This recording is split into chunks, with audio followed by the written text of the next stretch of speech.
talking about what types of property, intellectual property, can and cannot be protected. And I just wanted to sort of go over these basic principles before I play a game with you and before you tell me about the examples of intellectual property that you thought of last night. And as we discussed yesterday, the types of intellectual property that can be protected can generally be described as any expression in a tangible or fixed form of an idea, but not the idea itself. Remember, we talked yesterday to be or not to be, and you have the idea, it's not protected, but when you write it down on a piece of paper, that is protected. An example of the type of intellectual property that can be protected. And what can't be protected is a thought or an idea which has not been expressed in a fixed or tangible form. And then we talked about the other things that are generally available, which have been around so long, nobody really knows where they came from, and they're in the general domain. They're out there in the world and really belong to no one is probably the best way to describe them. And that's things like systems of measurements, tools used to measure, mathematical principles and formulas, scientific discoveries, business procedures, phone books and directories, although there are exceptions to all of those things, which is, kind of like the way the law is. It's one of the problems that, we have sometimes. The way you folks think, have been trained to think as scientists, material scientists, and engineers, is a whole different way of thinking than the way lawyers think. You deal with fixed principles. There are no exceptions. It either is or it isn't. And the world that I live in is not as easily quantifiable. So a lot of these things that you see up here are generally true, but we can come up with exceptions to almost everything that we've actually talked about. And I'll be going through some of those with you. Okay, so I want to play a game with you. I want you to be able to tell, I want you guys to have a look at this, applying the principles that we've talked about, and I want you to tell me whether or not these types of intellectual property can or cannot be protected. First one, artistic performances. Has anyone gone to the movies or gone to the ballet or seen a play or some sort of artistic performance? What do you think? Protected or not protected? Yes, protected. Why? Because it's the expression of an idea that can be consumed. Well, what would you have to do then in order to protect an artistic performance? For instance, let's take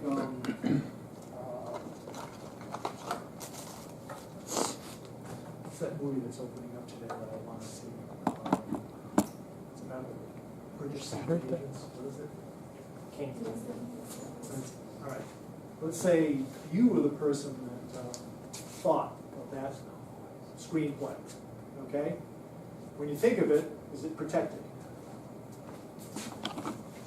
See lots of heads going back and forth. Why? Yeah. Right. It's not a fixed expression. But then you go to Starbucks, you open up your computer, and you start writing the great American screenplay.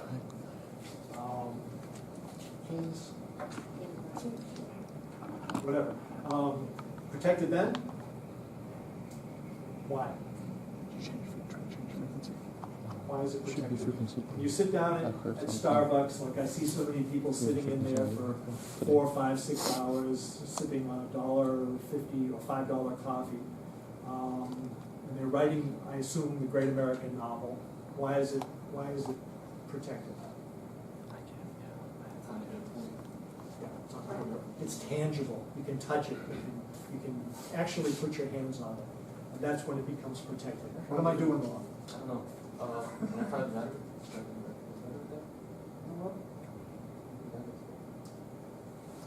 Dead battery. It's not my fault. Not my fault. Say anything you want now. Can't be recorded.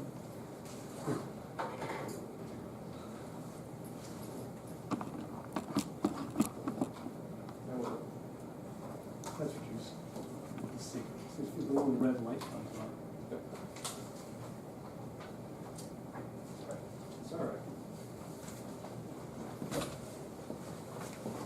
So the reason the Great American Screenplay can be protected is because you sat down in Starbucks, you went to work on your computer, you actually wrote it out. When you hit enter, now it's in tangible form. Electronic, but it's in tangible form, so it's fixed and it's protected. Here's the explanation. Performances can be copyrighted, but only if they are original and taped, notated or transcribed. This means speeches, choreographed dance routines, plays, and other performances are not protected by copyright until they are recorded or put on paper. Have you ever gone to the ballet?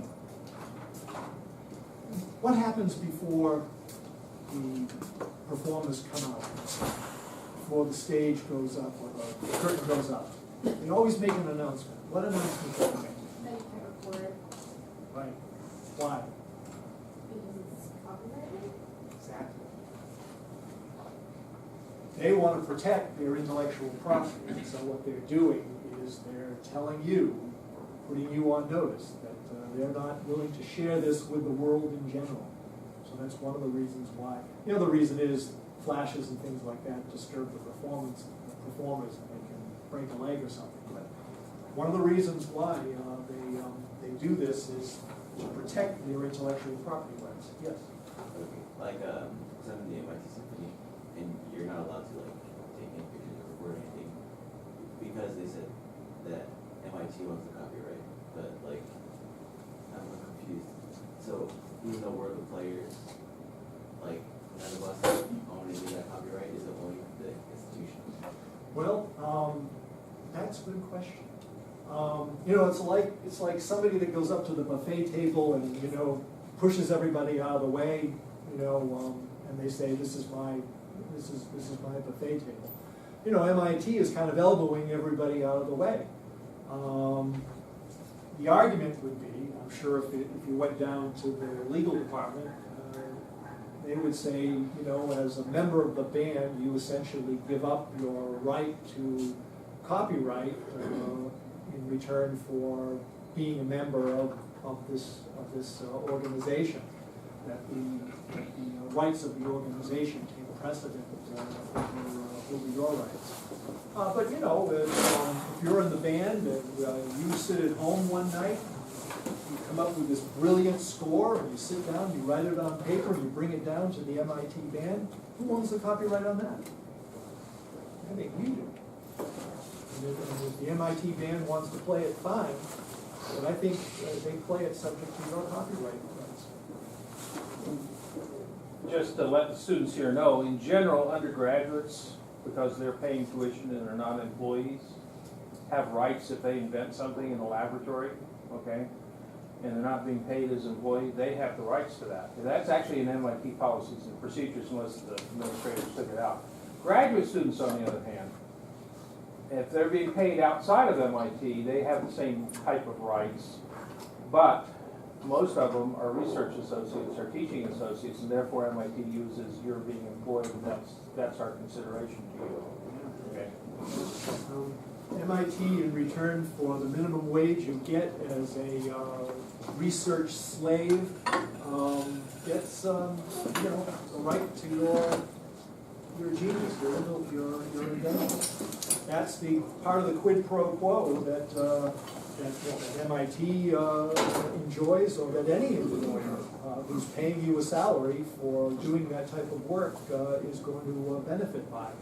That's one of the things we talked about on the first day, about employment contracts. We'll get into that here. But, I want you folks to be able to go out there one day, and when they stick one of those employment contracts under your nose that has a clause there about inventions and intellectual property, I want you to be able to at least know what you're signing and know how to negotiate those things. So, you don't always have to accept the terms that are offered to you. There are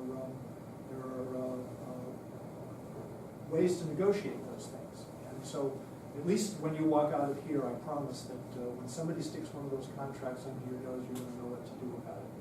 You'll know at least what you're getting into. All right, artistic performances. Articles of clothing, protected or not protected? I mean, to some extent depend, but there's a lot of clothing out there now that's protected. You got Ministry of Supply coming up with engineered shirts and Under Armour and Nike, and so I mean there's that, and there's also copyrights on design, so things of that nature. You know, you're starting to talk just like when you begin a sentence with "it depends," you can pretty much count on that being the right answer to any legal question. And you're absolutely right. Can you own a patent on a shirt? Just the patent for a shirt. Is that patentable? No, that's, people have been wearing shirts for thousands of years, whatever. But you're right. Specific processes, specific designs. While copyright protection is offered to visual art and architecture, fashion is not protected by copyright as a general rule. There are some aspects of clothing and design that fall under copyright law. Think of, have you ever gone down and bought an overpriced, Burberry scarf? Well, that pattern, that design is associated with a particular company and a particular manufacturer. So that unique sort of pattern is patentable, is copyrighted, excuse me. But the idea of a scarf is not. So you can have an item which is intellectual property. The general item may not be subject to protection, but something about it might be unique. Under Armour. Now, how about the Under Armour logo? Patentable, protectable or not protectable? Imagine it's copyright. Trademark. Trademark. It's trademark, exactly. Why? Why? Somebody wrote it down. Somebody wrote it down, but just because you write it down, that's when it becomes tangible. But why, but more than that, why is it something that is the type of intellectual property that can be protected? It stands for something or it's identified? Right, exactly. It stands for or is associated with a particular company, a particular process, a particular individual, and that which makes it unique. It's a way you distinguish your items from other people's items. Yes? So how long do these things last? Because I can imagine that there was someone that invented the scarf somewhere down the line and they could copyright it then, but now it's become a common. Generally patents, and we're going to get into all this, generally patents last for 20 years. Copyright and trademark are, and I mean this in a legal sense, virtually forever. In some cases, copyrighted materials go into the public domain automatically. It depends on what type of copyrighted material it is. We'll get into all this.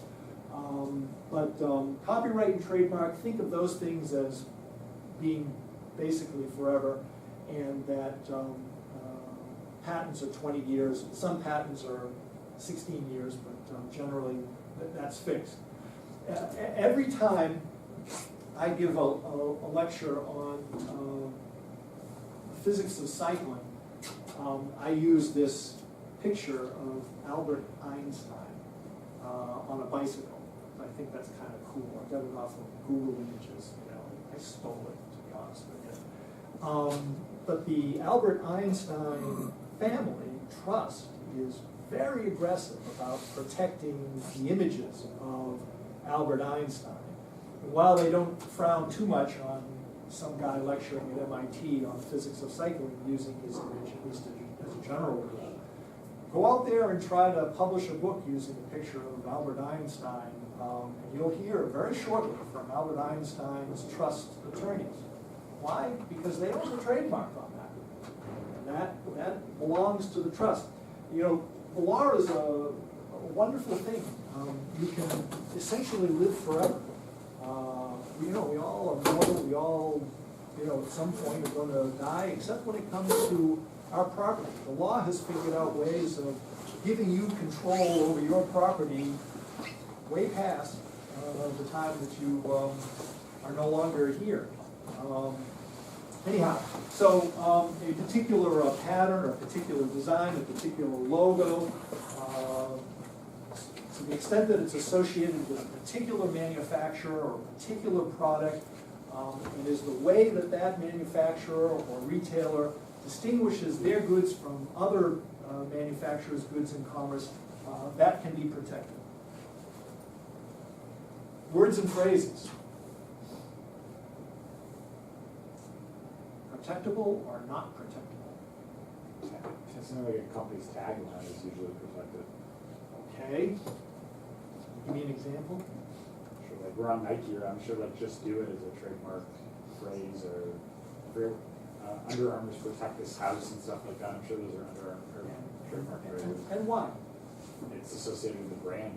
Again, you want to protect your brand image. You don't want someone else coming along and manufacturing a product, putting that on it, and undercutting your sales. Check out the John Brains on you people. This is great. You know, yeah, that's exactly it. That because these particular phrases or symbols are associated with a particular product or manufacturer, they're protected. Words are considered part of the public domain and are not protected by the law of intellectual property. Names, symbols, logos, devices, and slogans can obtain trademark protection, just like we said. Trademark indicates where a product came from and exists to distinguish it from similar products. Now, phrases are a gray area. I think somebody asked the question on the first day of class, what are memes doing out there? I believe somebody in this class asked that question. You know, nowadays, people are running out and trademarking things. Boston Strong, heard that? There are a million different, especially in our social media sort of age, memes develop meaning very quickly, and there are trends that have commercial value. And so one of the things that the USPTO is doing now, they could open up a whole new building that's devoted just to the trademarking of phrases, catchy phrases. And they, you know, they have a tough job because they have to decide whether a particular phrase is in the public domain or is unique to a particular product or process or individual. And so, you know, people are always pushing the boundaries of things that can be, that they want to turn into a trademark phrases if they can. Aren't trademarks limited though to like what a reasonable person would confuse between two? Like if I wanted to open a home insurance company that had Protect This House as its slogan, but people wouldn't confuse that with Under Armour. Isn't there an exception to trademarks? Isn't there some limitation to a trademark? You can call it an exception if you want, but yes, unless it's likely to cause confusion in the marketplace, then the trademark does not extend. You know, try to open up a hamburger stand that's called McDonald's, okay? But if you happen to have McDonald's dry cleaning, there's no possibility of confusion in that particular case. Okay, so you're not violating anyone's trademark or property right by using the name McDonald's, so long as you're not opening up a bunch of fast food hamburger shops. So the question really goes to whether or not you're violating a trademark or not. It's not whether or not McDonald's is trademarkable or protectable, it certainly is. But the question is, do you violate a personal property, an intellectual property right by your use of it in an entirely different context? And if it's in a different context, then you're not violating anything. And you know that you know there are. I'll give you an example of one that I did. The American Academy of Pediatrics, the American College of Pediatrics. According to the USPTO, no violation. Even though, my goodness, we're talking about doctors, we're talking about pediatricians, we're talking about an organization. Even though they're so closely, the names are so close, there's no violation. So sometimes there's a very fine line between what is and what is not a violation. Sometimes it depends upon the actual name that you're using, or it depends upon slight differences in the way that it's being applied. I think I have one more example, one or two. Business ideas. I have an idea for a business. Protectable or not protectable? Let's see, I think it would be really cool if I came up with this internet platform where people could share personal stories and ideas and interact socially. I'll call it Face something. Protectable or not protectable? It's an idea like written down or in any form. I'm sorry, I didn't. Is the idea written down or is it in any form other than oral? Now you know what questions to ask, exactly. If I reduced it to some tangible form. If I'm just sitting in a bar in Harvard Square with you and I say, gee, I have a great idea, I'm gonna call it Facebook. And it's gonna, one day I'll monetize it and make $1 billion. Is that protected? Nope. If I go back to my dorm room and I start writing up a detailed business plan that describes this new social media, is that protected? The answer is, as everybody knows, yes. The expression in a fixed form of a business idea, not the idea itself, can be protected. Thus, neither the Copyright Act nor common law will help protect a business idea. If you want protection, you must fix it in a tangible form. For example, a photograph, a video, a piece of writing, sound recording, a computer program. Even then, it's only the expression of the idea that's protected. For example, there's no copyright in the idea to start a social networking website. Just ask Cameron and Tyler Winklevoss. Or for the rules and the plot of a computer game, or computer code, graphics, sound, and layout, unless they're reduced to writing. And even then, for those of you who are or have or know someone that writes code for computer games, or to solve a business problem, unless that code is unique, unless that code is really different than what everybody else has been trying to do, it's not patentable. It's not copyrighted. You can't protect it. It has to be unique. It has to be special. It has to be associated with some unique process or method. And then it has to be in some sort of tangible form. It just can't be an idea. If it meets those criteria, then you've got something that you can protect. Continuing with the idea of business ideas, the originators of an idea often feel cheated when their idea is commercially exploited by others.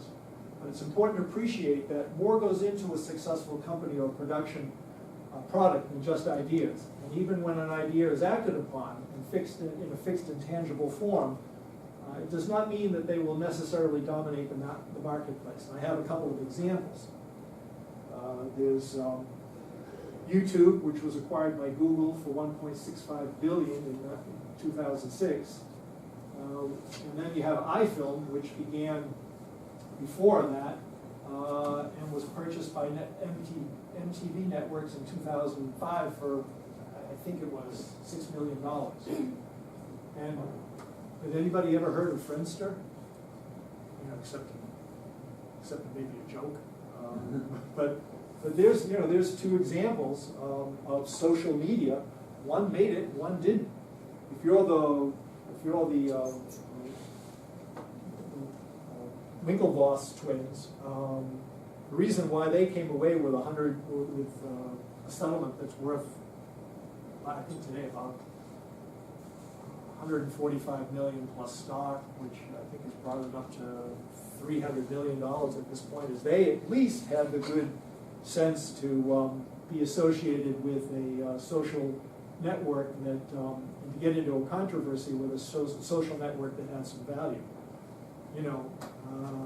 If you steal a bad idea, or if you have a bad idea stolen from you, it probably, while there may be a violation, it probably isn't worth much. All right, last example. How about confidential information or trade secrets? I have a secret. And I haven't put it down on paper, but I have a secret. For making the most delicious cupcakes for Valentine's Day you've ever heard. And not only that, they're not only delicious, but they last longer than any other cupcakes. Protectable or not? Not by choice, right? They're not protectable by choice. Like, it seems like trade secrets are frequently protectable, something protectable, but someone makes the strategic decision to keep it secret rather than disclose, get your patent for 20 years and then have to lose that right. I mean, like Coca-Cola formula, I'm sure there was patentability there at some point with something that they would have had to disclose exactly what it was. Copyright, probably, but yeah, right, okay. The Coca-Cola formula, probably a better example than I was trying to come up with something timely. But, okay, the Coca-Cola formula. Now, of course, they changed it in 1980, which was one of the dumbest moves in the history of soft drinks. But, okay, the Coca-Cola, talk about the Coca-Cola formula. Protectable? Under copyright and that law, or? Even, well, yes, exactly, under copyright and trademark. I mean, you Or could patent have- law. You could have everybody sign a non-disclosure agreement, right? And at that point, it is protectable because you've sworn everyone to secrecy. Right, no, exactly right. Been looking at my slides? It has to be confidential.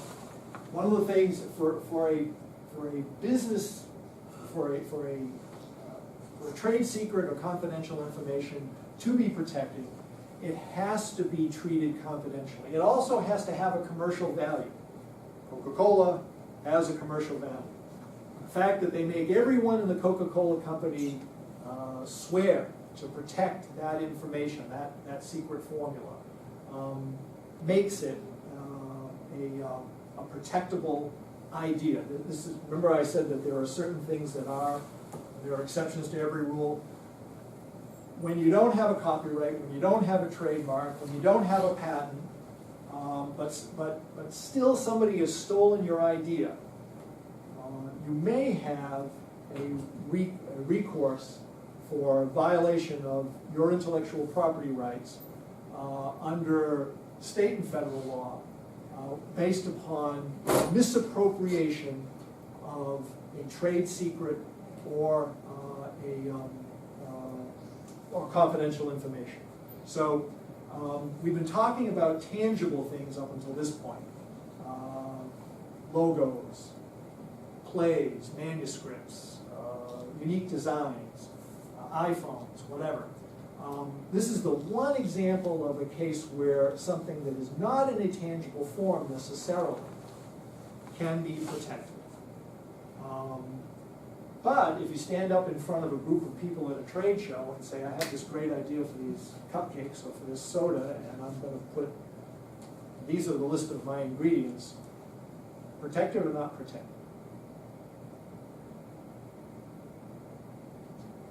Shake your head no. Why? Disclose it. Yeah. You open your big mouth. Once you put it out in the public domain, remember what we talked about, if it's in the public domain, it's not protected. It might as well be like 2 + 2 = 4. Everybody has access to it. So if you don't treat a trade secret or confidential information like a trade secret or confidential information, it's like any other idea. It's anything goes. All right. Examples of confidential information or trade secrets that may be protected: data compilations, customer and supplier lists, business operation manuals, recipes, blueprints and designs, internal business processes and methods, financial information, business plans. It's important to realize that only the slightest amount of creativity is necessary in order to make something protected. Remember we talked about before, one of the things you can't protect are information that's in the public domain, like a phone book, okay? Nobody owns the patent, excuse me, I keep saying patent, nobody owns the copyright on a phone book. Why? Because it's just basically a data compilation.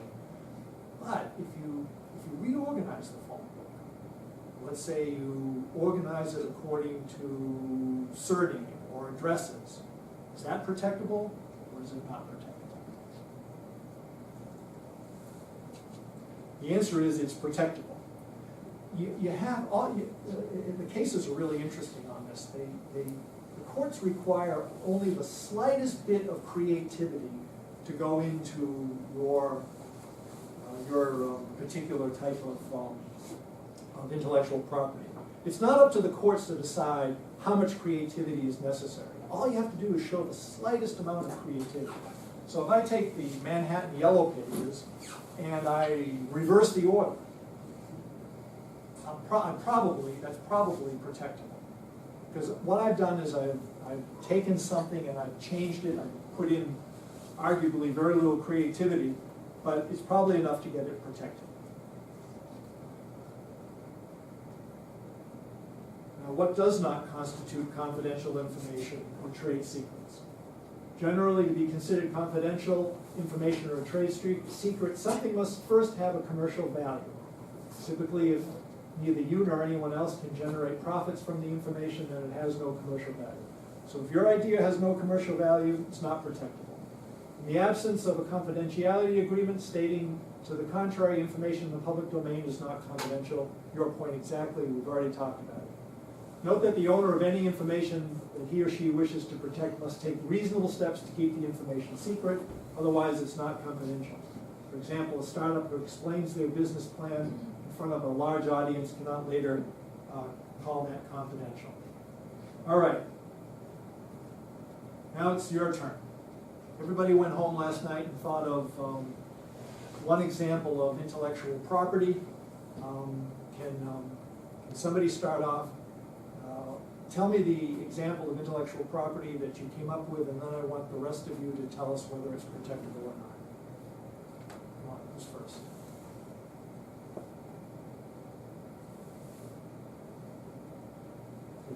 Like if you make a new species of plants or apple or something.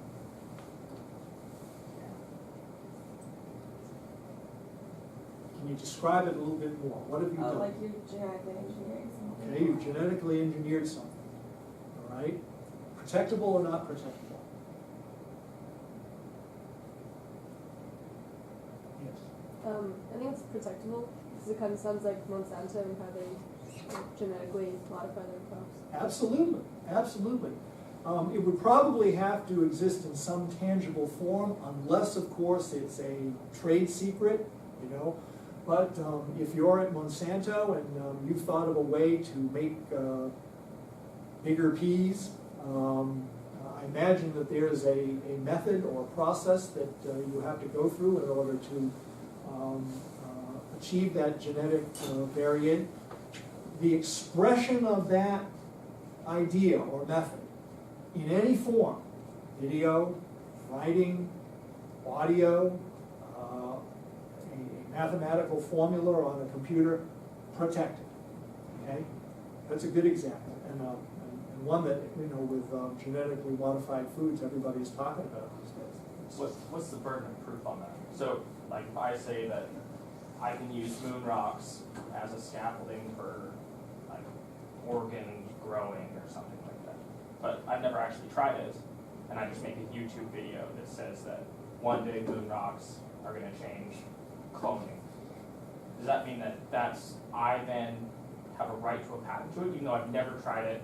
There's not moon rocks here on Earth to even try it, and who knows if there ever will be enough moon rocks on Earth to even try it. If you can describe the scientific basis for your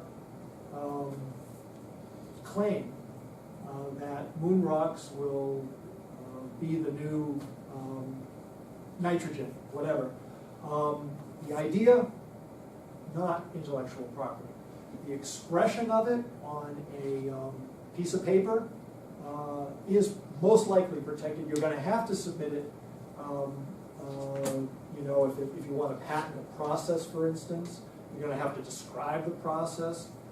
You're gonna have to satisfy a patent examiner that that process is unique and has some validity in science fact. To paraphrase another person in this class, it depends. The answer is in the details of the description of the method or process that you come up with. And then, good luck submitting it to the patent office. You're gonna have to sit down there and we're gonna send it to the expert on moon rocks.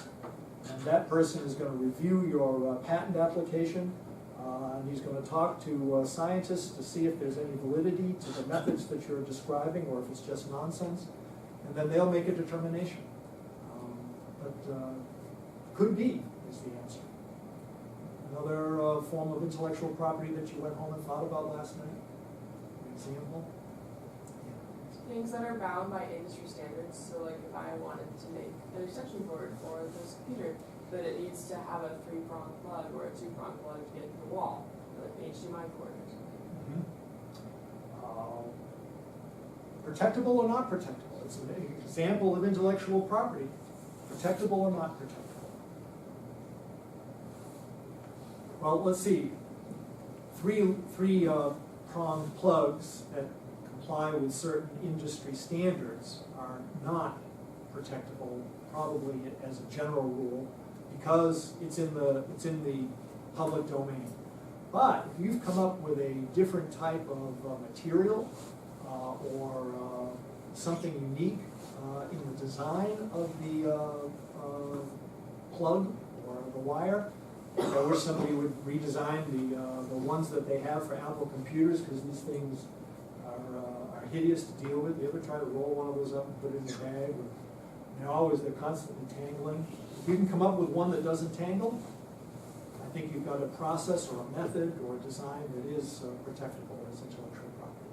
So what about the actual plug on the Apple computer? So you can't patent necessarily a 3-prong end, but what about the end that plugs into your computer? Assuming that it is unique and there's something about it which is different or not in the public domain, represents some sort of innovation in the design, protectable. Going off that point about chargers, so Apple would own the right to make their own charger, claim their own trademark on it. But would you be able to make a charger that works for Apple computers, that does something different, but? Great question. And the answer is yes. As long, Apple can't stop you from making something that may interface with their devices. They probably go to great lengths, though, to make it impossible for people to do that. But you could make one and possibly not violate Apple's intellectual property rights. Yes. My oldest son was an Apple developer at one time, first person to ever come up with a piece of hardware for an applet, okay? Turns out if you want to plug into the old back of the iPhone, $6 license That's per device that you're going to sell. You want to plug into the phone jack at the top? No cost. That's interesting. So my son developed, he needed DC, the phone jack, he needed DC, so he took, rather than pay the $6, which he was only selling something that cost him $60, it's gonna be 10% of the price. He basically designed a DC bridge, so he took the AC coming out of the phone jack and converted it to DC and then converted it to the frequency he wanted, and he didn't have to pay the $6. Yeah, I would think he wouldn't have to pay the $6. Yeah. Because the phone jack is, hey, that's been around for a long time, but the Apple connector at the bottom is Apple's design. You can't plug in without paying a real royalty. Great example. Can you get him to do something about the damn cord? I hate this. I love No the longer computer. developing one. Somebody had something. Who had a hand up? I saw it. Come on, don't sit on it. Yes, please. Using holiday as the name of a movie, for instance. Like, Holiday? yeah, Music? like a holiday. I mean, like Christmas? Yeah, as like the sole name of the movie. I mean, like, I know 2 examples that I don't understand what happened, but, yeah. So, Let's discuss those examples. yeah, so, I think, one of the last Disney movies tried to call, like, it was a, it had, it was a Hispanic storytelling, and so it tried to call itself Day of the Dead, but that didn't work out because it's like a holiday for a whole continent, they're like, you can't copyright that. But then there's like the Bill Murray movie that's called Groundhog Day, so I don't know if that's copyrighted. Yes, it is, and that's certainly something that's subject to copyright. Now, everybody that goes around saying Happy Groundhog Day is not violating the license or the intellectual property rights of the owners of the movie Groundhog Day. So you see the difference. I can say Merry Christmas without violating the copyright rights of somebody that owns the movie Merry Christmas. So it depends on the context, of course, and intellectual property rights are seen as limited to that particular piece of property. So there are things in the domain that people use in creative ways, and they should have a copyright protection for that, like Groundhog. Just to give you an example, the Happy Birthday song we all sing, there's Go a ahead. woman who owns that. That's that, right. thing. You can sing it at home, but you'll never hear it on the movie. Well, we're going to talk about fair use, because copyright does have limitations. And when we get into copyright, there's this thing called fair use. So if this was my birthday and you all wanted to get together and sing happy birthday to me, neither I would mind, and well, maybe the 2 lovely ladies in Indianapolis who own the copyrights to Happy Birthday, they may object to that, but there's nothing they can do about it. Have you ever seen The Daily Show? If you have, if you haven't, you've almost missed your chance because Jon Stewart's retiring. But have you ever seen The Daily Show? You see how they play different segments from movies or from political speeches or television shows, and they point out the absurdity of it. Fair use. Somebody owns that copyright. They show a piece of a movie, or they show a piece of a speech, or they show a piece of a broadcast. There are copyright rights that attach to those things that they show. But if you're exercising, or if you're engaged in parody, or if you're engaged in caricature or political commentary, you can use those things for that purpose, and that's called fair use. That's the same as Happy Birthday. So, when my birthday comes up, I'll let you know. You'll be able to wish me happy birthday, and all sing it to me without fear of violating anyone's Copyright Act. No one here will be sued, and if you are, I'll defend you. All right. Any other examples? I think you got it. I think now you have the basis for what you need to sort of understand where we're going from here. Where we're going to go next, and again, no heavy lifting for next week, not even any optional readings. You just have to sort of sit back, and I'm going to sort of feed it to you. But next week we're going to start getting into patents, copyrights, and trademarks. I'm going to explain the differences between the 3 of them. And then once we get that last sort of fundamental barrier out of the way, we're going to go right into the details of all 3. And I'm going to show you, by the time you leave here, you're going to be able to patent your own unique inventions, you're going to be able to copyright your great American novel, and you're going to be trademarking the most brilliant means that you come up with. Yes? You asked for other examples, and I just thought of one. I come in here when I'm lecturing with a projector, and I'll have a bunch of books. As soon as I ask a question, I'll open up the book and I'll show something to the class, and that's fair use. Yes. But I videotape the class, and when MIT started EDX, they said we'd like to use your videos for our thing. The first thing they said, we can't use your videos, because if MIT now starts putting that copyrighted material out, that's no longer fair use. Yeah, it's kind of a gray line, and I think that's a very conservative and probably the proper way to look at it. There are exceptions in fair use for academic use. So if you're using it in connection with an academic enterprise, especially if you're a nonprofit, I think you're safe. I don't know too much about EDX and how they use it. Well, I think the real difference here, and this is actually an important point for the students to understand. Someone can sue me, and what are they gonna get? You can't get blood from a turnip. Well, okay? maybe a bad example Okay. in your case. If But- somebody sues me, but they're gonna get if- nothing. If MIT's got $10 billion endowment, and so it's sort of like you said before about the patents, and that's my advice is when students come to me about should you patent something. Well, if you're, first of all, I have a number of patents. I've never made a dime off of any of them, okay? The ones that I invented myself and patented through MIT, no one ever wanted.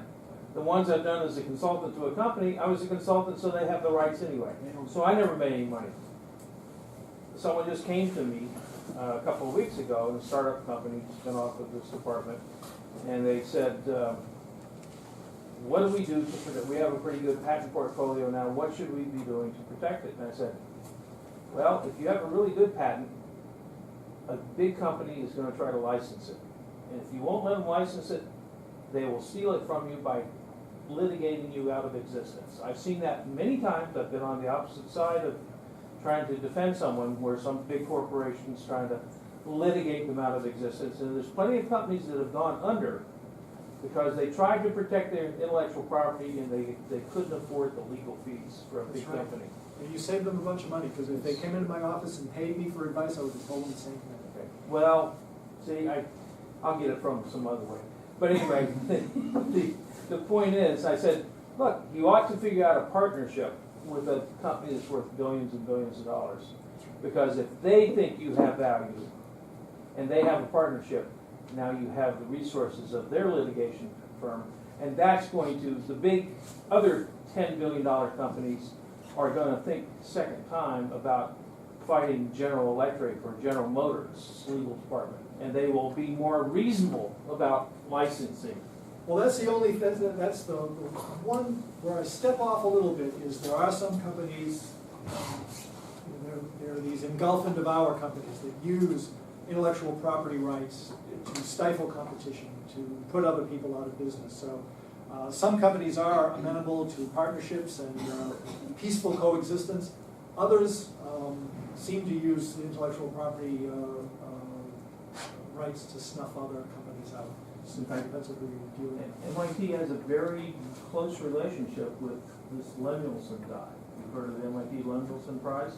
Do people know how Lemuelson made his money? He wrote all kinds of patents in all kinds of fields. He never did anything with them except sue companies that he said infringe. And he made enough money off suing other companies that he can endow this huge thing that MIT is tied in with.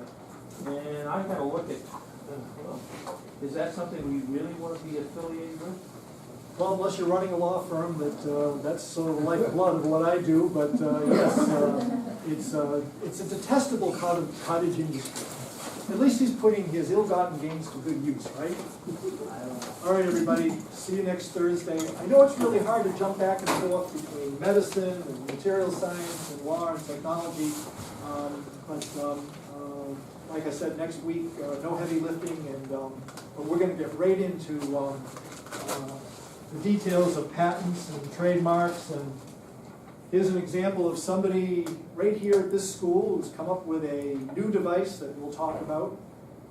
But there is, because we're in a first-to-file world now, there is a preliminary patent application already filed on this. So you can look at this, but you can't steal it. It's protected, and we'll talk about it and other things that we can patent and trademark and copyright. Thank you very much, and thank you for the evaluations. I really appreciate the great feedback. See you next By the week. way, can I ask how many people in here are not taking all 3 live lectures? I mean, I know that I've got like 40-some people signed up, and I'm getting like 25 per class. And I know some of them are just taking it offline, okay, because 9 o'clock's too early for a lot of people.